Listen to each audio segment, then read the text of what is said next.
2022年2月24號那天凌晨，如果那200多個俄國空降兵真的把跑道守下來了，如果那70多架伊爾76重型運輸機真的在基輔郊外降落，那澤倫斯基總統大概不會站在基輔街頭自拍，而是已經成為一個流亡政府的領袖。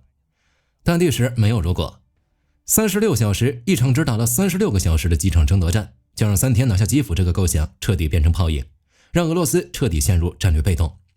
這裡就是安東諾夫機場，有人叫它霍斯托梅爾機場。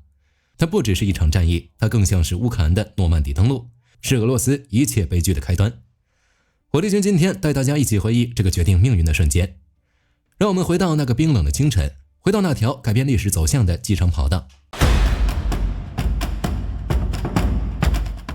我們先回顧一下，在當時俄軍的計劃裡，安東諾夫機場不是一個目標，而是唯一的開關器。沒有它，後面整個劇本都演不下去。我們先來看看它的位置。安東諾夫機場坐落在基輔西北邊，大概25公里外的霍斯托梅爾鎮。原本屬於安東諾夫飛機設計局，不是軍用機場，但它有一條長達3500米的鋼筋混凝土跑道。3500米什麼概念？全世界所有型號的重型運輸機，像俄軍那些伊爾76、美軍的 C-17，那些滿載戰車、火炮、全副武裝的士兵，都可以直接在這裡落地，一架接着一架。所以俄軍的作戰邏輯很粗暴，也很清楚。開戰第一波，用直升機把最精銳的空降部隊送進去，瞬間控制整座機場。跑道一到手，後面那70多架伊爾76就可以馬上起飛，把裝甲車和幾千名士兵一批一批運進來，整個機場變成前進基地。然後從這裡出發，20幾分鐘車程直衝基輔市中心，活捉澤倫斯基。普丁說3天拿下基輔，現實來看，其實的確有可能，但唯一的前提就是第一天必須拿下這座機場。那面對這樣一個戰略命門，兩邊各自是怎麼準備的呢？烏軍這邊，2022年1月，美國中央情報局局長伯恩斯親自飛到基輔，當面警告澤倫斯基，安東諾夫機場就是俄軍的優先目標。但是真實世界不是電影，情報到手不代表兵力就馬上能到位。當時烏軍不敢輕易把精銳都綁在基輔，只能把第4快反旅的主力往東邊調，在機場附近留下大約200名國民衛隊和應徵兵，加上一些防空飛彈陣地，再用重型卡車擋住跑道，當作應急手段。俄軍那一頭則是在代號聯盟決心202的演習掩護下，悄悄集結了他們手上最精英的幾張牌。第31近衛空中突擊旅，第45獨立近衛特戰旅，全都是空軍裡面挑出來的尖子。總兵力大概200到300人，分成2個突擊梯隊，裝備10架米8運輸直升機，16架卡52短吻鳄戰鬥直升機，還有一批米24和米28武裝直升機。整個計劃非常強調一個東西，快。有的觀眾可能覺得熟悉，沒錯，整個行動和1968年蘇聯入侵捷克斯洛伐克幾乎一樣。還記得蘇聯是如何一夜之間讓布拉格變天的嗎？一架偽裝成故障民航的蘇聯客機突然降落在布拉格機場，艙門一開，空降兵全部衝出來，幾分鐘控制整座機場。接着運輸機群從天而降，捷克斯洛伐克還沒反應過來，國家就沒了。54年後，俄軍指揮官腦袋裡想的幾乎就是同一個劇本，差別就是這一次不用偽裝客機，直接用直升機突擊，但是核心概念一模一樣，突然快速讓人來不及說不要。在他們構想裡，基輔就是下一個布拉格。但2022年站在機場外面的是烏克蘭人，不是1968年茫然的捷克斯洛伐克人。在軍事歷史上，有些戰役打了幾個月卻什麼都沒有改變，而有些戰役只用了1個下午就決定了一個國家的命運。把時間撥回2022年2月24日清晨5點，當普丁在電視上冷酷地宣布執行特別軍事行動時，幾百枚巡航飛彈已經像死神一樣砸向了烏克蘭各地。在克里姆林宮的沙盤上，這是一場極其完美的72小時閃電戰。俄聯邦安全局 FSB 的高層向上頭打了包票，烏克蘭軍隊不堪一擊，澤倫斯基會在開戰2小時內逃亡，基輔的群眾甚至會拿着鮮花歡迎俄軍。按照這個堪稱完美的劇本，俄軍不需要進行殘酷的城市攻堅，他們只需要派出一支最精銳的空降兵，直插基輔郊外的安托諾夫機場。只要拿下這條跑道，幾十架裝滿重型裝甲和上萬名大部隊的伊爾76運輸機就能直接降落，在幾個小時內鎖死基輔。這場足以改變21世紀地緣格局的驚天豪賭，所有的籌碼全都壓在了這條跑道上。但俄國人根本不知道，他們那份建立在傲慢與假情報上的劇本，即將迎來一場極其血腥的撕裂。上午8點，白俄羅斯戈梅利空軍基地，34架俄軍重型直升機騰空而起，組成第1突擊梯隊。為了躲避雷達，這群被稱為樹梢殺手的卡52和米24幾乎是貼着第聶伯河的水面在狂飆。直升機旋翼捲起的水花，甚至能直接打在飛行員的擋風玻璃上。但情報部門口中那個毫無抵抗的烏克蘭，從一開始就不存在。當機群掠過基輔水電站大壩時，迎接他們的不是鮮花，而是烏軍防空部隊的毒刺飛彈。剎那間，俄軍直升機瘋狂拋射熱焰彈，天空中炸開一片刺眼的火網。在這條死亡航線上，俄軍付出了卡52和米24被擊落的代價，勉強突防成功。接近上午11點，米8運輸直升機在武裝炮艇機的火力掩護下，強行在安托諾夫機場的跑道兩端實施機降。此時出現了一個極其荒謬的畫面：當那些全副武裝的俄國空降兵踹開艙門，端着步槍衝上跑道，準備迎接一場惡戰時，他們懵了。擋在他們面前的不是烏軍的坦克，而是一批扛着長槍短炮的 CNN 美國記者。這些記者甚至直接把麥克風懟到了俄軍士兵的臉上：“你們是哪裡的部隊？你們在這裡幹什麼？”當時有人把這件事當樂子看，當前線一手消息看。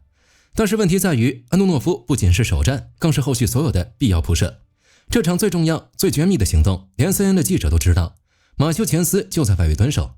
這證明俄羅斯的情報部門已經爛透了。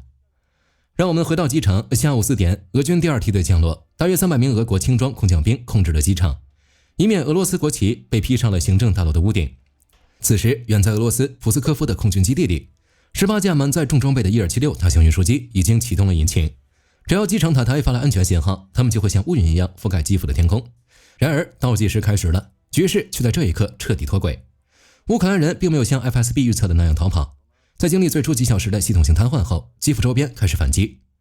烏軍第4快速反應旅的殘部、第72機械化旅以及第80和第95空中突擊旅迅速集結。除了職業化部隊外，還有拿着配發 AK 步槍的普通市民，臨時拼湊的國土防衛部隊，甚至還有開着私家車趕來的退伍老兵。沒有嚴密的步坦協同，沒有呼叫空中支援的平板電腦，這群加起來將近4000人的烏克蘭軍民，用一種粗糙但致命的方式，從樹林、公路和村莊的各個方向，把安托諾夫機場圍得水泄不通。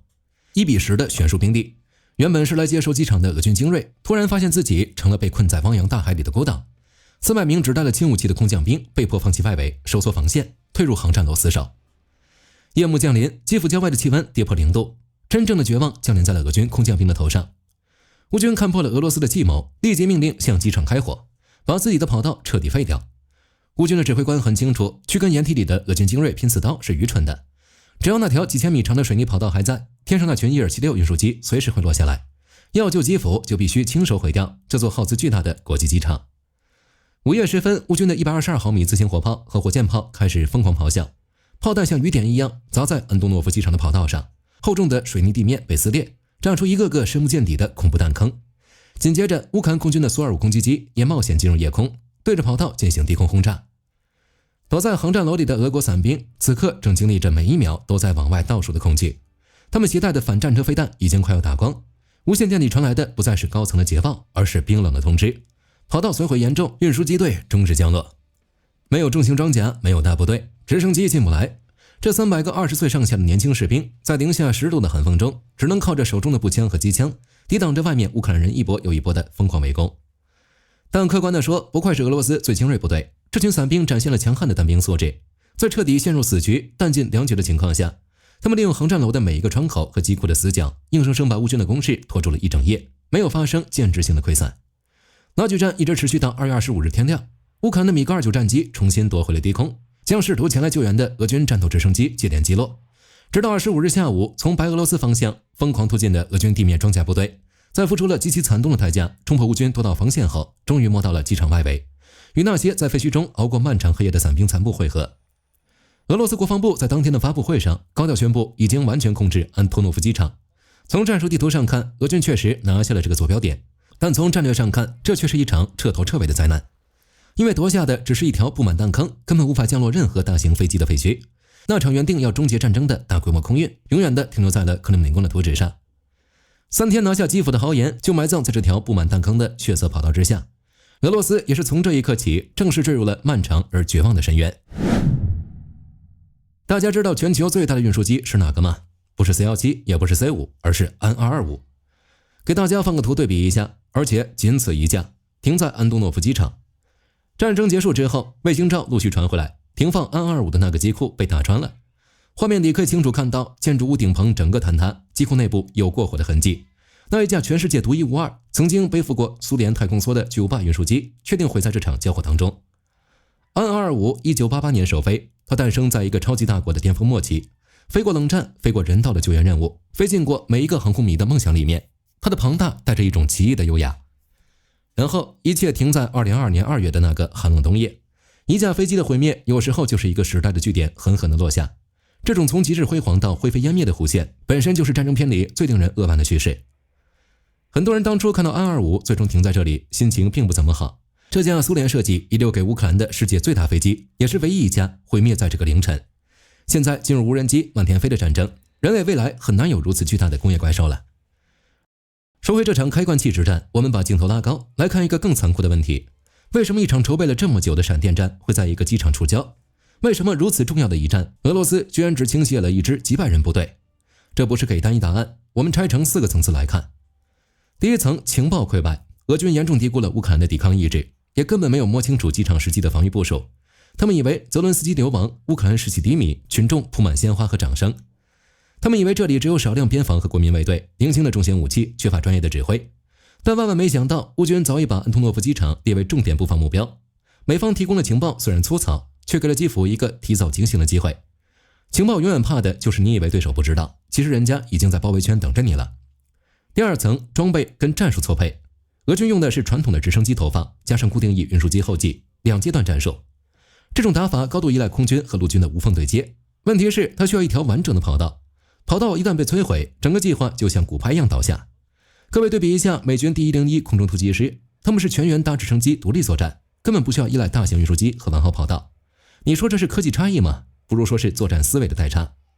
第三層，空地協同致命的斷層。從頭到尾，俄國空軍都沒能有效壓制烏軍的炮兵。烏軍火炮抓住機會就是一輪覆蓋，在沒有空中遮斷的情況下，大炮可以大摇大擺地接近跑道完成任務。這是任何空降部隊都扛不住的處境。空降兵再能打，在面对面的炮擊面前就只是血肉。第四層也是最容易讓人感慨的一層，俄羅斯僵化的體制，刻板的複製。火力軍深度懷疑他們就是拿出來1968年那本計劃書，只把捷克斯洛伐克換成了烏克蘭。當年布拉格面對的是一個幾乎毫無防備的捷克斯洛伐克，但2022年的基輔面对的已經是一個接受西方情報支援，完成初步動員，而且帶着尊嚴感在作戰的烏克蘭。用54年前的劇本去解一道完全不同等級的題目，結局從一開始或許就注定了。安東諾夫機場戰役後來被基輔獨立報定義成一場擊穿俄羅斯軍事優勢神話的36個小時。他也向各國的參謀本部扔出一個非常尖銳的問題：在衛星監察和即時情報共享時代，這種直升機突襲式的空降作戰到底還有多少成功的機會？面对有準備的大國防禦，閃電戰這個名詞是不是該徹底重寫了？這些問題都沒有簡單的答案，而歷史往往只用一種方式回答，就是事實。後來這座機場被俄軍控制了數周，又在開戰第36天撤出。從佔領到撤退，它從來都不是一個可以稱為終點的地方，它只是一個門檻，一道被全力衝刺，最終卻沒能跨過去的門檻。而那道門檻後面就是基輔。好了，關於安東諾夫機場故事，今天就和大家聊到這裡。如果你喜歡本期視頻，別忘了按讚、訂閱，也歡迎在留言區分享你的看法。你認為還有哪些關鍵的戰役呢？我是火力軍，我們下期再見。